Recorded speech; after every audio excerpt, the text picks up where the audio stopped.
Hello, here's the answer key for the 3.11 through 3.13 quiz. Okay, so here's question number one.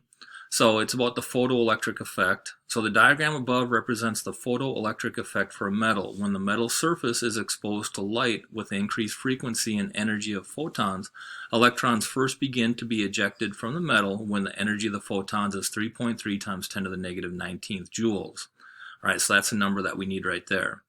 So the question then is, which of the following is closest to the frequency of the light with photon energy of 3.3 times 10 to the negative 19th joules? Okay, so we're looking for frequency and we have energy. So going over to this document here, you have, this is the equation, energy equals Planck's constant H times the frequency. So we rearrange that and you get energy divided by H. So this is the numbers that you put in right there. Now going back to the answers right here, if you just look at the exponents on the answers, they're very different, okay? So with this, I won't even do all the math. I would just look at the exponents and say if you take 10 to the negative 19th divided by 10 to the negative 34th, that ends up being, it should be something around 10 to the 15th. So then we can look at our answers and say, well, which exponent is closest to that? Well, it's right there. It's 5.0 times 10 to the 14th. It ends up being 0.5 times 10 to the 15th if you did all the math. So then you would just move the decimal point over and you get 5 times 10 to the 14th. So for a lot of these calculations, you can just simply look at the exponents and figure out the answer from that, whichever one is going to be closest to. So that's going to be letter C.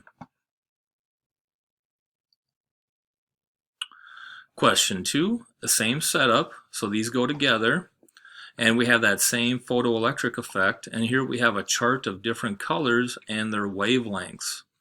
So now it says use the wavelength information provided above. What is the color of the light? So this is just an extension from question number 1.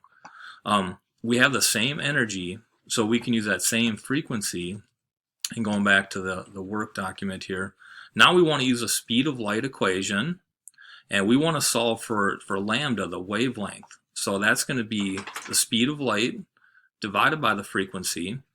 So this is our speed of light, just rounded off to 3.0 times 10 to the 8th, divided by the frequency from number 1, and then we end up getting 6.0 times 10 to the negative 7th. That's in meters though.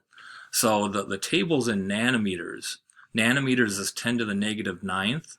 So this would be 600 nanometers once we make that conversion. Now we can go back to the answers here, and that 600 nanometers falls in the orange color range of wavelengths right there. So we go down here, letter B is our answer. Okay, question 3. Which statement correctly compares what occurs when molecules absorb photons in the microwave region and with what occurs when molecules absorb photons in the infrared region? Okay, so we're looking at microwave and infrared and what happens when they absorb those two. Now going back to the notes,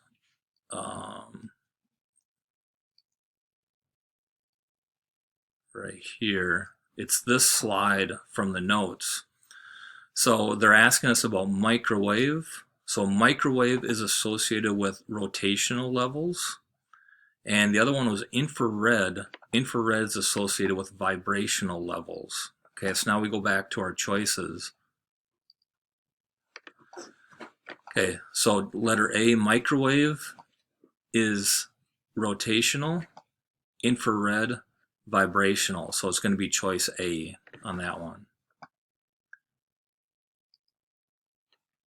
Question number 4.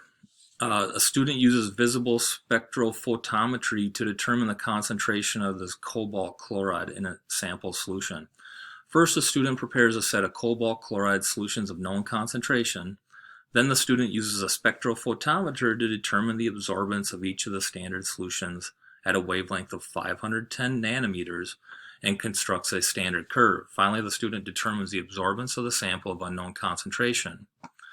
So a wavelength of 510 nanometers corresponds to an approximate frequency of 6 times 10 to the 14th seconds to the -1, or hertz.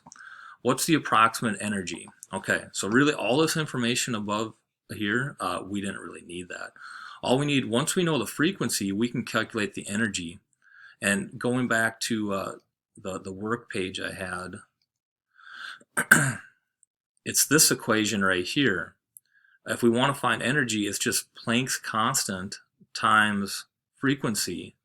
And again, if we look at our choices here, all the exponents are very different. Well, Planck's constant has an exponent of 10 to the -34th. This has a frequency of 10 to the -14th. So when you multiply -34th times a 14th, the exponent should be somewhere around 10 to the -20th. And this is the only one that's closest to that. So 4 times 10 to the -19th joules, so your answer is going to be letter D. Again, this is a situation where, since the answers are so very different, you don't have to do all the math. You can just look at the exponents and estimate. Just kind of a quicker way to go about it. Okay, question number 5.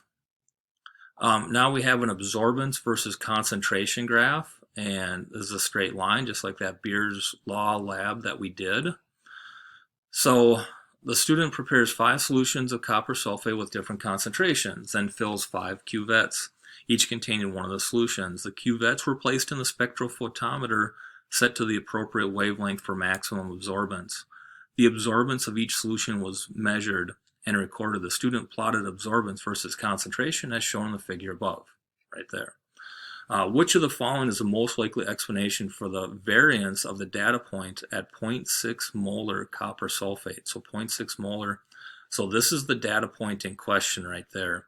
So it's obviously too high based on the graph of the data. All right, so something went wrong there to cause the absorbance to be too high. So with this, there had to be something that didn't allow the light to be transmitted. So 2 possible situations is the concentration that the student made was somehow too high, or the cuvette wasn't cleaned well enough to allow the light to be transmitted through it. So those are the 2 possibilities. Now we go down here to the choices. This one says it has had some water drops inside. That would lower the concentration, and that would bring the data point below this line somewhere. The cuvette was filled slightly more, so that just means that there's more of the solution. It doesn't mean that it's the wrong concentration. The wavelength setting was accidentally moved. That wouldn't do it. In this case, that's not a common situation, but that would actually bring the data point below the line. So the cuvette had not been wiped clean. Okay, so the choice is going to be D right there. That's the correct answer. If you don't clean off the cuvette, it'll absorb some of the light and give you a data point that's just too high. Okay, question number 6. This is a question about the Maxwell-Boltzmann distribution that we talked about at the end of the notes. So the graph above shows a speed distribution of molecules in a sample of a gas at a certain temperature. Which of the following graphs shows a speed distribution of the same molecules at a lower temperature? So if we have a lower temperature, according to that Maxwell-Boltzmann distribution, that means the peak should be shifted to the left. You're going to have a lower average speed. And when you have a lower speed, the distribution is more narrow, so we should see a higher peak that's shifted to the left. So the answer is letter D, a higher peak that's shifted to the left. Number 7, similar question, but the diagram shows a distribution of speeds for a sample of nitrogen at 25. Which of the following graphs shows a distribution of speeds for a sample of oxygen at 25? Okay, so in this case, you have 2 different gases at the same temperature. So they're going to have the same average kinetic energy, but because they have different masses, they're not going to have the same average speed. So N2 has a molar mass of 28. O2 has a molar mass of 32. So lighter gases will move faster. So the heavier gas, O2, that will move a little bit slower on average. So we should expect oxygen to be shifted to the left. And when you have slower average speeds, the distribution is also more narrow. So the peak should be to the left, and it should be above what was there for nitrogen. So something in there where I'm moving my pointer. So something to the left and above with a narrower distribution. So now we go down here, letter A. That's it right there. These other ones are not it. Okay, so a lower speed, narrower distribution. So letter A. All right, and that's all for this quiz. Have a good day.